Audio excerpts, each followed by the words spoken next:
Eu sou o professor James Franco e hoje trabalharemos algumas dores que o jovem advogado tem sentido no desenvolvimento do seu início de profissão, do começo na abertura do seu escritório.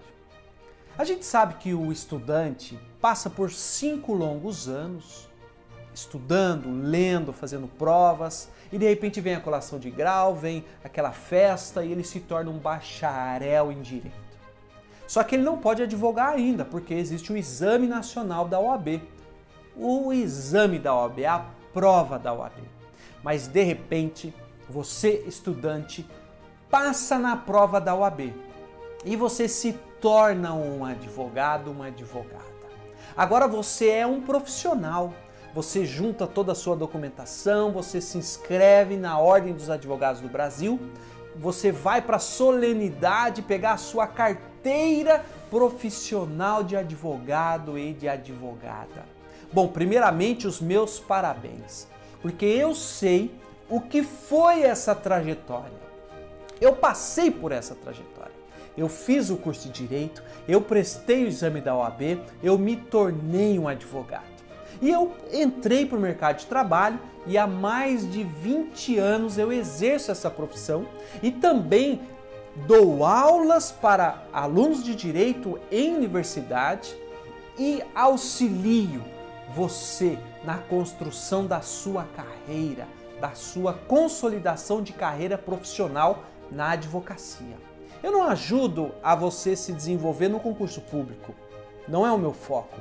O meu foco é a militância da advocacia. Então, hoje, o nosso tema é dores do jovem advogado, da jovem advogada. E nós vamos trabalhar, então, essas 10 dores, auxiliando você na construção da sua carreira profissional. A primeira dor, você já passou por ela, que foram os seus 5 anos de curso de graduação. Você venceu.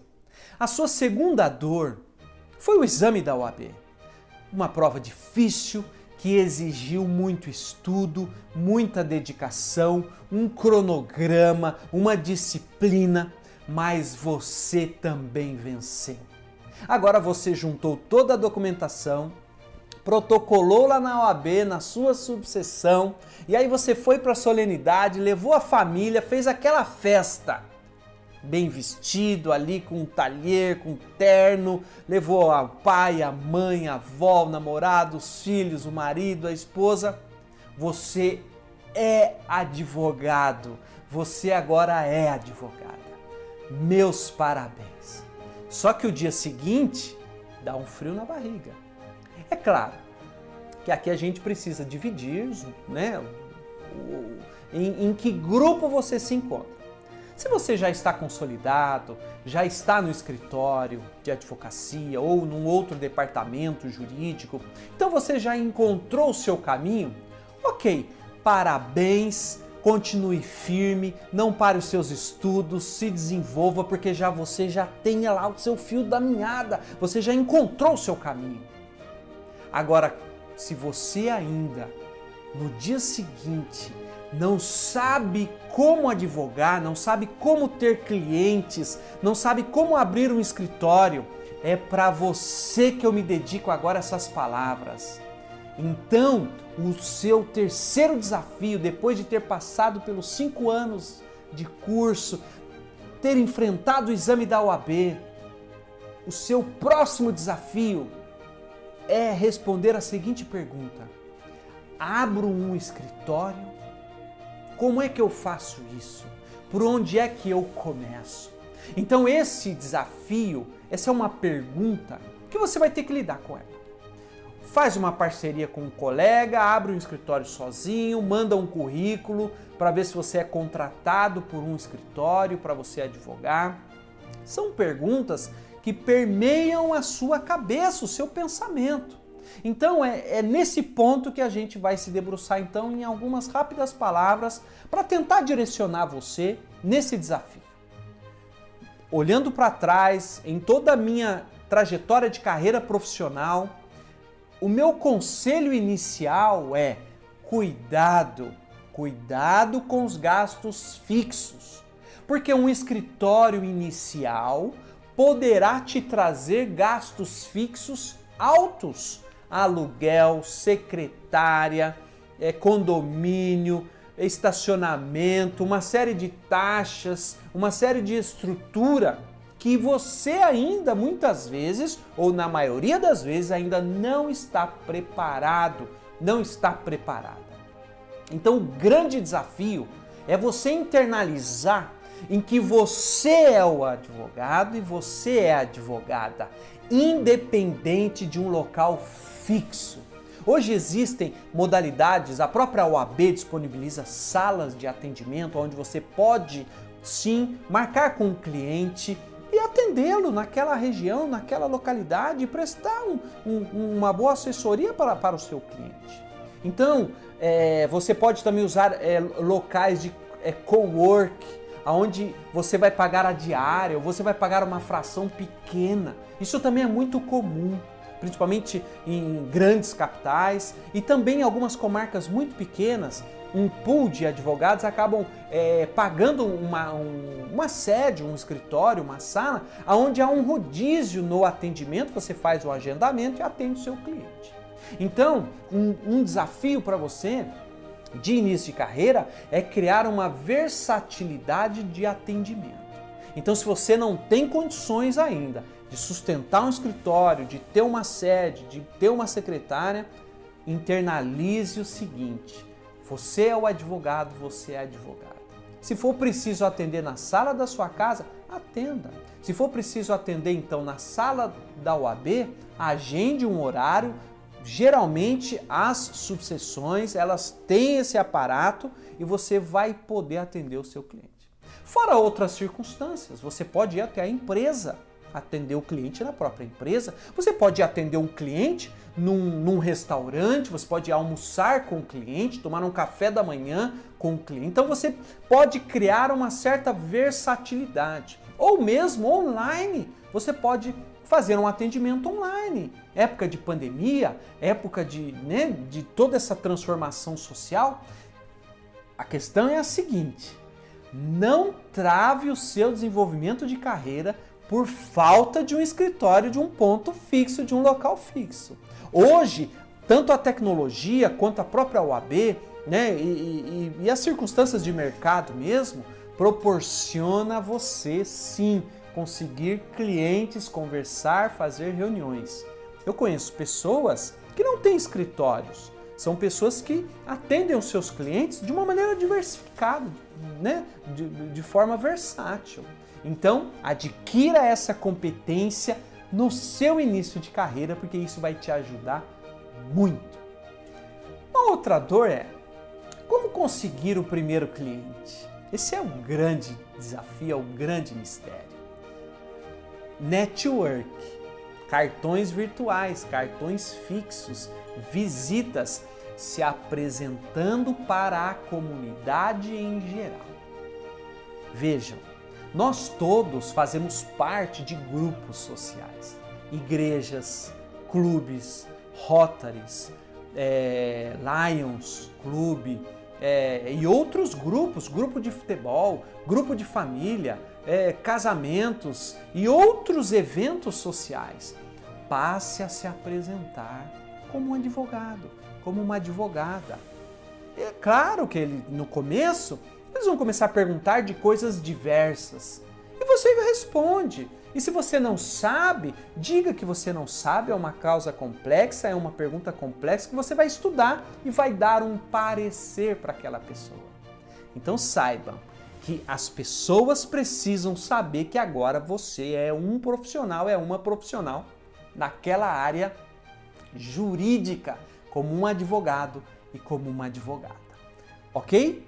Então, não desista. Mãos à obra e vamos em frente construindo uma carreira de sucesso, ok? Devo me matricular numa pós-graduação? É uma outra dor que permeia a cabeça, o pensamento do jovem advogado e da jovem advogada. Eu recebo muitas perguntas de alunos, e recentemente uma turma do 10º semestre me perguntou o seguinte, um dos alunos: qual a pós-graduação eu devo me matricular? Devo ou não devo? E qual? Direito civil? Processo civil? Direito penal?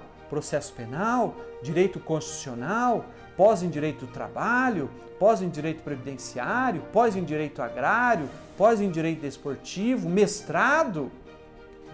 Vejam, o campo do direito pós-bacharelado, pós-universidade, é muito amplo. As ofertas de cursos são grandes. Então, é uma decisão que você também deve tomá-la de forma colegiada, conversando com alguns mais experientes. Se aconselhe com um pai, uma mãe, de preferência se eles forem da área da educação ou da área jurídica, ou mesmo se for um pós-graduado em engenharia ou medicina, enfim.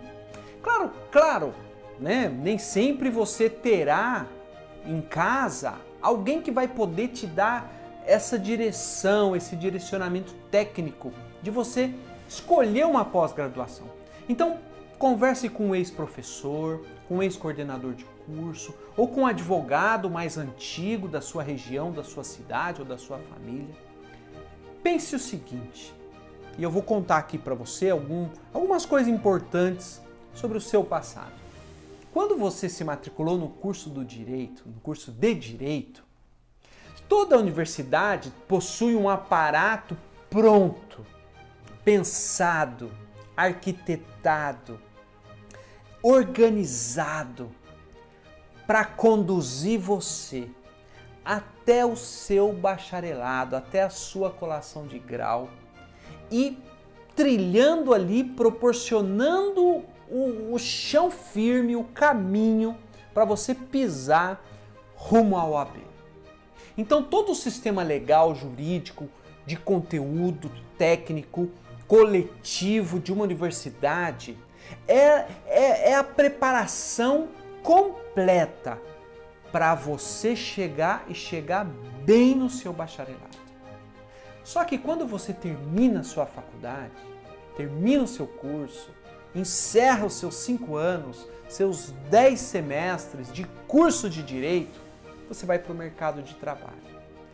E no mercado de trabalho, você está muitas vezes, ou na maioria das vezes, sozinho. No mercado concorrencial, no mercado de livre concorrência, no mercado em que você ainda é muitas vezes pequeno, precário, limitado. Não há um aparato te cercando, te blindando, te protegendo no seu desenvolvimento de carreira, como era na universidade. Se você olhar para trás, a universidade estava pronta. Bastava o quê? O seu pagamento de matrícula, se for uma universidade privada, e mais as mensalidades, ou se for de uma universidade pública, ou estadual, ou federal, enfim, o seu ingresso pelo vestibular, e a sua dedicação, a sua leitura, o seu esmero, toda a sua força de ir vencendo semestre por semestre, disciplina por disciplina, matéria por matéria, prova por prova, trabalho por trabalho, seminário por seminário, até você colar grau. Então você não tinha que se preocupar com o conteúdo, com a preparação de aula, com todo o seu organograma de disciplinas, com a formação de quem iria te dar o conhecimento, te mostrar, te apontar caminhos. Porque a universidade ela é toda preparada para você entrar e você sair. E sair com formação. Se você fizer a sua parte, a universidade te dá formação. Só que quando você vai para o mercado de trabalho, você está solto. Então pense, como decidir uma pós-graduação? Dica, não decida sozinho. Procure um mais antigo, procure um professor, procure um orientador, procure um advogado já de longo tempo no mercado. E aí sim você vai decidir de forma conjunta, colegiada, qual pós-graduação você vai se matricular. Ok? Posso contar com você? Depois você manda lá os joinha, manda lá como é que foi a sua trajetória. Bom, falamos aí já de vários pontos, a gente está aqui falando mais ou menos 10, né? Devo abandonar o meu emprego? É uma outra dúvida que permeia muitos advogados iniciantes. Muitos colegas advogados formados, eles possuem uma outra profissão. Ou eles são vendedores, ou eles trabalham em empresa. Muitos são da área da educação, trabalham em escola, são professores, professoras. Outros são policiais militares, policiais civis. Né? Existem diretores de escola, diretoras, enfim. Então há uma gama muito grande. A primeira dica que eu dou para vocês sobre esse tema é a seguinte: se a sua profissão permite você advogar, porque você sabe que tem alguns ofícios que você é impedido de exercer a advocacia, policial militar, policial civil, né? Como exemplo. Mas se não é o caso, se a sua profissão permite que você comece a advogar no part-time, dica, vá fundo. Não largue a sua profissão logo de cara, a sua profissão anterior, o seu emprego anterior. Comece a fazer um balanceamento, comece a conseguir clientes, a conseguir escolher algumas áreas. Já eu vou falar sobre como definir uma área de nicho na advocacia. Eu tenho outros vídeos onde eu estruturo o pensamento do jovem advogado, e essa é a minha intenção também com esse vídeo, de estruturar o seu pensamento em 3 níveis. Nível 1, 2 e 3. Nível 1, construir uma advocacia sólida clássica. O que é uma advocacia sólida clássica? Você sabe o que é? Então procure o meu outro vídeo, né? Eu tenho alguns vídeos, né? Onde eu falo do que é a advocacia clássica. Número 2. O que é a advocacia de nicho? Como decidir a minha pós-graduação, que eu acabei de falar, para você trilhar caminho de uma advocacia de nicho. É direito previdenciário? É direito do trabalho? É direito penal? É direito eleitoral? Enfim, são mais de 50 áreas possíveis aonde você pode e deve construir uma advocacia de nicho. E depois, como ter um produto digital, e aí já é uma história para um outro vídeo, mas eu ensino também como você ter um produto digital para você vender, ensinar, para você encapsular e oferecer e as pessoas comprarem, pagarem por isso. Então hoje, né, eu procuro ensinar os meus alunos em 3 patamares. Advocacia clássica, o que é, como é e como faz. Advocacia de nicho, que é, como é e como faz. E ter um produto digital. O mundo é outro hoje. Então, se você estiver fora das mídias digitais, você praticamente está fora do jogo. Mas não é disso que a gente está falando hoje. A gente está falando de algumas dores do início de carreira do jovem advogado, da jovem advogada. Então, vamos tentar aqui dar a nossa continuidade. Então falamos sobre os 5 anos de faculdade, o exame da OAB, como conseguir o primeiro cliente, advogar em que área, né? Como identificar causas melhores. Um grande desafio que o jovem profissional possui é o seguinte: esta causa vai me dar os honorários suficientes? Ou é uma causa, ou é um processo que eu vou trabalhar e muitas vezes não vou receber tanto. Então, quais são as técnicas que o advogado usa para aceitar processos ou não aceitar processos? Então, esse é um desafio que você também precisa. Só esse tópico daria um vídeo completo. Né? Daria assim meia hora, 40 minutos só de conversa sobre este tema. Qual a minha real expectativa?